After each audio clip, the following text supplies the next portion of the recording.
In a landmark ruling aimed at curbing the alarming pollution level in Delhi, the Supreme Court banned the registration of all diesel SUVs and luxury cars with engine capacity of 2000 cc or more in the entire National Capital Region till 31st March next year.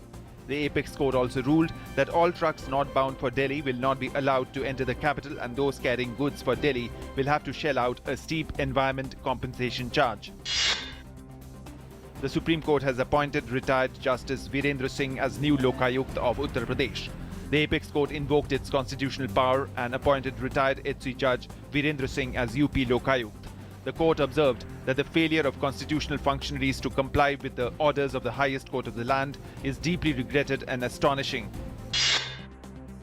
Proceedings in the Rajya Sabha were today again disrupted due to din created by opposition members. Meanwhile, addressing a function in Delhi, Finance Minister Arun Jaitley said that the government is hopeful that GST will be implemented in the coming year. However, he said that if opposition continues to disrupt the proceedings, then the government will have to find alternative ways to proceed with the bills aimed at boosting the economy.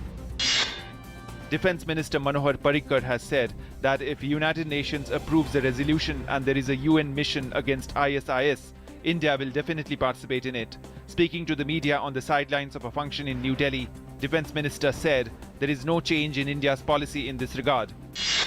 The Polar Satellite Launch Vehicle PSLV C-29 successfully launched 6 Singapore satellites from India's spaceport at Sriharikota at 6 this evening. The rocket, with the liftoff mass of 227.6 ton, has undertaken its journey in a core-alone configuration as the total payload weight is just above 600 kg. Prime Minister Narendra Modi congratulated scientists at ISRO for accomplishing another momentous feat. Union Minister Venkaiah Naidu reiterated in the Lok Sabha that the government had nothing to do with the CBI raids in a corruption case related to Delhi Government Principal Secretary. He called on opposition parties not to protect the corrupt and to allow the CBI to do its job. Meanwhile, Delhi CM Arvind Kejriwal's mentor Anna Hazare also criticized him for appointing officers without fully verifying their background, asserting that it has secured India's interest in the Paris Agreement on climate change. The government said the pact meets its broad expectations and recognizes the country's development imperatives. Giving statement in Parliament, Environment Minister Prakash Javadekar said, "We feel vindicated as all our major requirements have been accepted and have become a part of the agreement."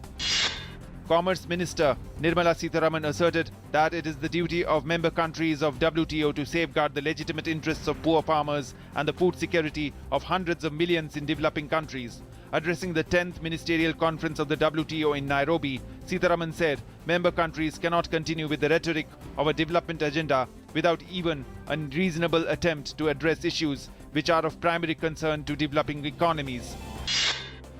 Google CEO Sundar Pichai underlined the search giant's intention to push for more internet adoption in India, announcing free Wi-Fi in 100 railway stations as promised to Prime Minister Narendra Modi on his visit to Silicon Valley earlier this year.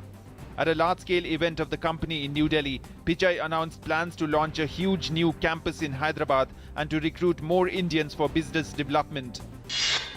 The Supreme Court sought the response of the centre and 8 drought-hit states on a plea seeking direction to make available free food grains guaranteed under the National Food Security Act to all affected. The court passed the order on a plea which sought adequate and timely compensation for crop loss and input subsidy for the next crop to the farmers affected by drought and subsidized cattle fodder for animals.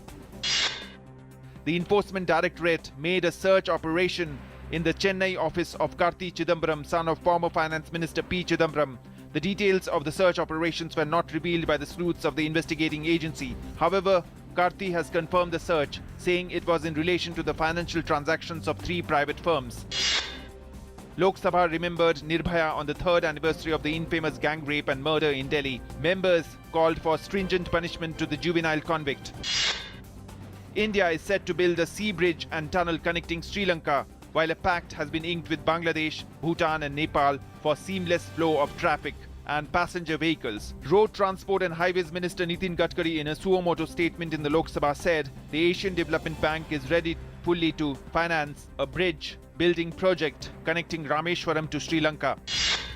Saudi Arabia has announced that 34 mainly Muslim nations have joined a new military alliance to fight terrorism. A joint operations center is to be set up in Saudi capital Riyadh. State media reported countries from Asia, Africa, and the Arab world are involved in the alliance, but Saudi Arabia's main regional rival, Iran, is not. It comes amid international pressure for Gulf Arab states to do more in the fight against so-called Islamic State. Rajasthan's Apurvi Chandela bagged a gold medal in the 10-meter air rifle event on the final day of the 59th National Shooting Championship in Delhi. Armyman Jain Singh also won the coveted yellow medal in the 50-meter rifle three positions event.